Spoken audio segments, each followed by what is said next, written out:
Shalom, and welcome to Hebrew Bible Secrets with your host, Rabbi Beaton. We are reading today from the book of Mark, starting at chapter 5. Mark, chapter 5, verse 1. And they came over to the other side of the sea, into the country of the Gadarenes. 2. And when he had come out of the boat, immediately there met him out of the tombs a man with a demon. 3. Who had his dwelling place among the tombs, and no man could bind him, no, not with chains. 4. Because that he had been often bound with shackles and chains, and the chains had been plucked asunder by him, and the shackles broken in pieces, neither could any man tame him. 5. And always night and day he was in the mountains and in the tombs crying and cutting himself with stones. 6. And when he saw Yahushua at a distance, he ran and bowed to him. 7. And cried with a loud voice and said, What have I to do with you, Yahushua, you, Son of the Most High, El, Mighty One? Solemnly swear by the Most High that you will not torment me. 8.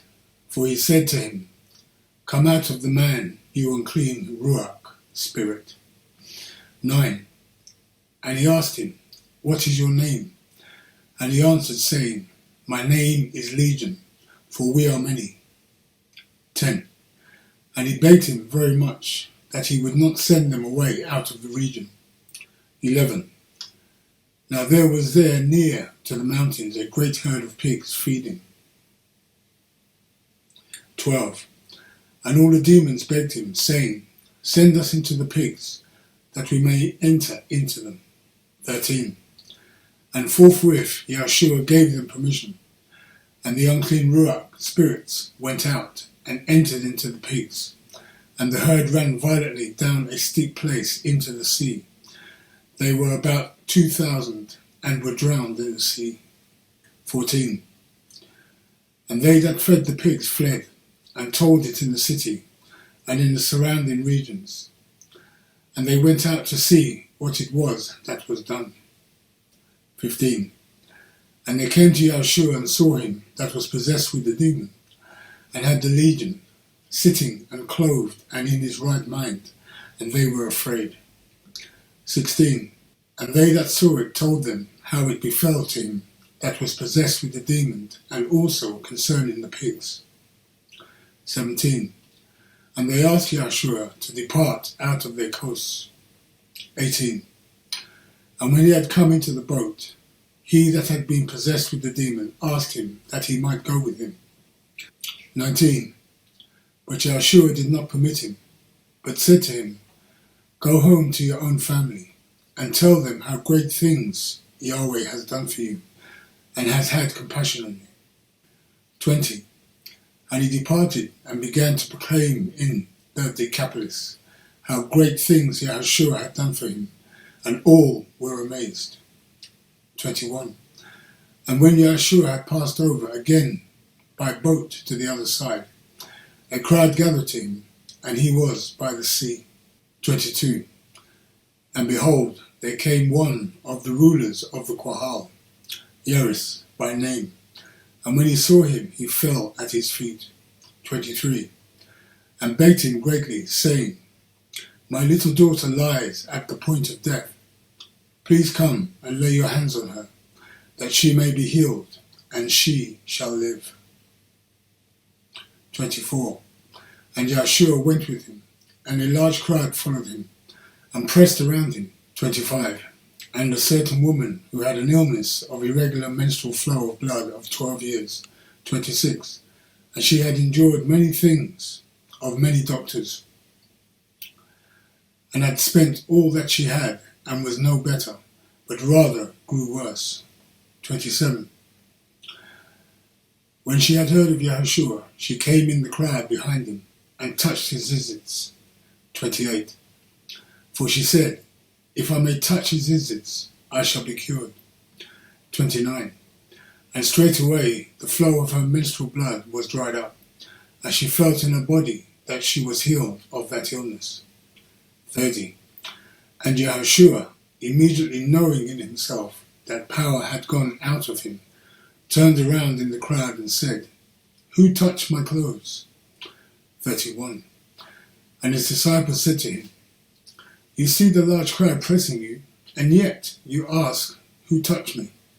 32. And he looked round about to see her that had done this thing. 33. But the woman, fearing and trembling, knowing what was done in her, came and fell down before him and told him all the truth. 34. And he said to her, "Daughter, your faith has cured you. Go in shalom and be cured of your disease." 35. While he yet spoke, 3 came from the ruler of the Qahal's Beth house, a certain man who said, "Your daughter is dead. Why do you trouble the Rabbi any further?" 36. As soon as Yahushua heard the word that was spoken, he said to the ruler of the Qahal, "Be not afraid, only believe." 37.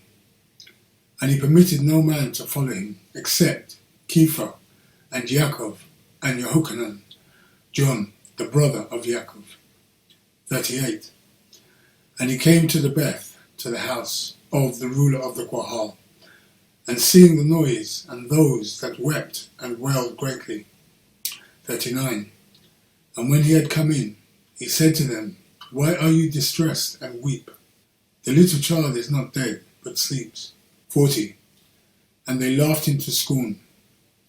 But when he had put them all out, he took the Av, the father, and the Em, the mother of the young girl, and them that were with him, and entered in where the young girl was laying. 41. And he took the young girl by the hand, and said to her, "Talitha Kwami," which is, being interpreted, "Little girl, I say to you, arise." 42. And straightway the little girl arose and walked, for she was of the age of 12 years, and they were astonished with a great astonishment. 43. And he commanded them strictly that no man should know it, and commanded that something should be given to her to eat. So that now brings us to the end of chapter 5. So let's go back and have a look at some of the footnotes in chapter 5. Okay? So the first footnote we have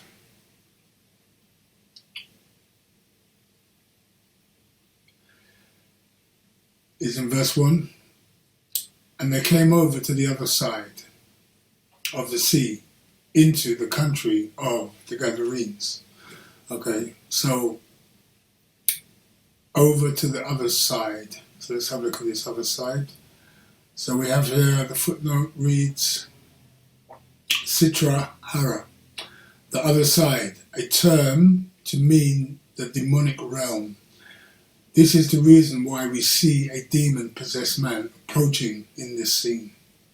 Okay, so the Sitra Hara is the demonic realm. Okay, so that's what the other side is interpreting, the demonic realm. Okay, let's go to the next footnote, which we have in verse 7. And cried with a loud voice and said, "What have I to do with you, Yahushua, you, Son of the Most High El, Mighty One? Solemnly swear by the Most High that you will not torment me." Okay, let's have a look at this torment me. The demons thought that Yahweh had changed his appointed time for their punishment. Christians also mistakenly think Yahweh has changed or abrogated his laws. Demons do not care much about scriptures, but are concerned about their eternal doom, while Christians who should show care for scriptures do not always pay due diligence to the words of Yahweh. Okay, so let's go to the next footnote, which is in verse 9. And he asked him, "What is your name?" And he answered, saying, My name is Legion, for we are many. Okay, let's have a look at this. So we have demons travel in teams. Okay. So demons travel in teams. Okay, let's go to the next footnote, which is in verse 11. Now, there was there, near to the mountains, a great herd of pigs feeding. Okay, so we've got a footnote for pigs. So we have here, these were being bred for the Roman soldiers, and it was a lucrative business for some. This business was not conducted by the Hebrew people, as they would not touch unclean meats. Okay? So let's go to the next footnote, which we have in verse 12. And all the demons begged him, saying, Send us into the pigs, that we may enter into them. So, enter into them. Let's have a look at this. So, unclean demons prefer to enter pigs, which are unclean habitations. A perfect match for the unclean demons. All these unclean creatures, like pigs, have a usage, such as garbage collectors, plus certain seafood, such as shrimp, lobster, and crabs, are bottom feeders, cleaning the ocean floor of dead flesh and chemicals. Yahweh calls the unclean seafood an abomination, and the pig an unclean beast. While we find the nations eat their own garbage collectors, meaning pigs, and other abominations like lobsters and crabs, which wallow in this filth. Many people also, being disobedient, ignorant of Torah, which clearly directs us what food is clean and unclean, yet they continue to do what Gentiles do, and many still live like them. Okay, so, to find out what is clean and what is not clean to eat, you need to read Leviticus. The book of Leviticus tells you what is clean and what is not clean. Okay, what foods are clean, what foods are not clean to eat. Okay, so let's go to the next footnote, which is in... Okay, let's go to the next footnote, which is in verse 20. And he departed and began to proclaim in Decapolis. So let's have a look at this word, Decapolis. So Decapolis means 10 cities in Syria. Okay. So the next footnote we have after that is in verse 25. And a certain woman who had an illness of irregular menstrual flow of blood of 12 years. So we have here footnote for 12 years. So we have see footnote Matthew 9:20. Okay, let's have a look at Matthew 9:20 quickly.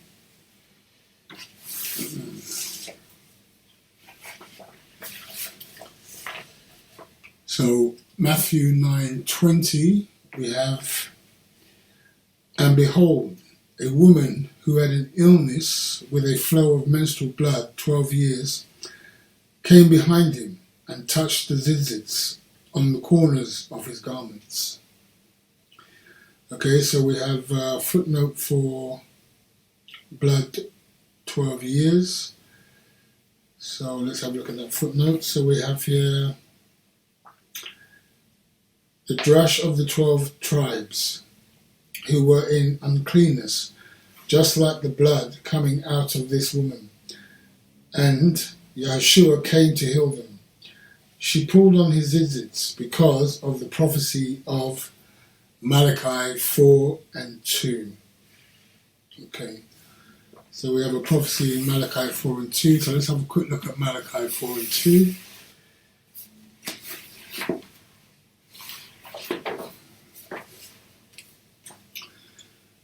Malachi 4:2. But to you that fear my name shall the Son of Righteousness arise with healing in his wings, and you shall go forth and grow up as calves of the stall. Okay, so We have a footnote for healing in his wings. So let's have a look at that quickly. So it says here, with healing in its wings. It literally reads in Hebrew, with healing in its wings. This was a messianic prophecy. Okay? So, let's just read it again. But to you that fear my name, shall the Son of Righteousness arise with healing in his wings, meaning in its wings. So those who return back to the commandments, obviously B'nai Israel, will be obviously healed and be given new bodies, bodies of light. Okay? But one has to return back to the commandments and also embrace the Levites, Rabbi Salman. So let's have a go to the next footnote, which is in verse 27. When she had heard of Yahushua, she came in the crowd behind him and touched his zitzits. So let's have a look at this word, zitzits. So Yahushua wore zitzits as commanded in the Torah, in Numbers 15:38. While many only came to follow him, but refused to walk like he walked. Okay, so Yahushua wore the zitzits. Okay, so here we have one of my t-shirts with the zitzits on. So it's like a vest that you could wear under your garments, like so. And this one was made by Rabbi Kifa. So if you go to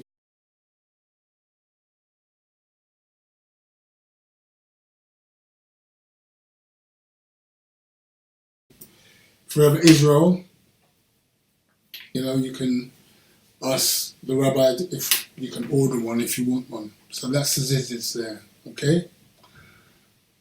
So let's have a look at Numbers 15:38 as well.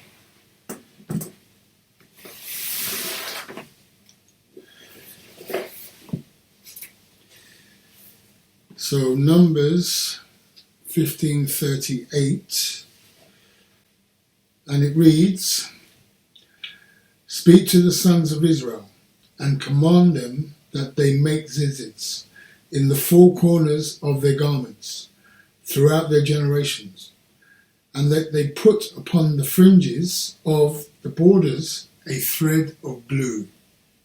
Okay, so we have a footnote for a thread of blue, which reads, "Royal sign of the Messiah."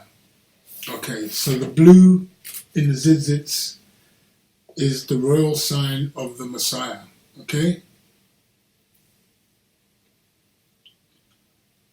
So that's the zitzits. Okay. So let's go to the next footnote, which is in verse 33. But the woman, fearing and trembling, knowing what was done in her, came and fell down before him and told him all the truth. Okay, all the truth. Let's have a look at this. She was unclean, and it was considered a very bad act for her to touch a pious Hebrew man who was ritually pure. Okay, so the next footnote we have is in verse 41. And he took the young girl by the hand and said to her, Talitha Kwame, which is, being interpreted, little girl, I say to you, arise. Okay, so we have a footnote for arise. So it says, see footnote Matthew 14:36. This is another aspect of the same prophecy to arise from the dead. Okay, Matthew 14:36. Let's have a quick look at Matthew 14:36.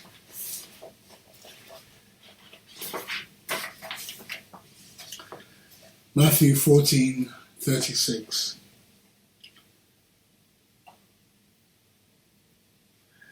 And besought him that they might only touch the zitzits of his garments, and as many as touched the zitzits were healed completely. Okay, so that now brings us to the end of chapter 5, and I thank you for watching, and I hope to see you on the other side. This is Rabbi Jeremy Beaton saying, thank you for watching. Baruch Shem, Kivod, Malkuto, Leolam Va'ed. Benevolent be the name of his esteemed kingdom, forever and ever and ever. Amen.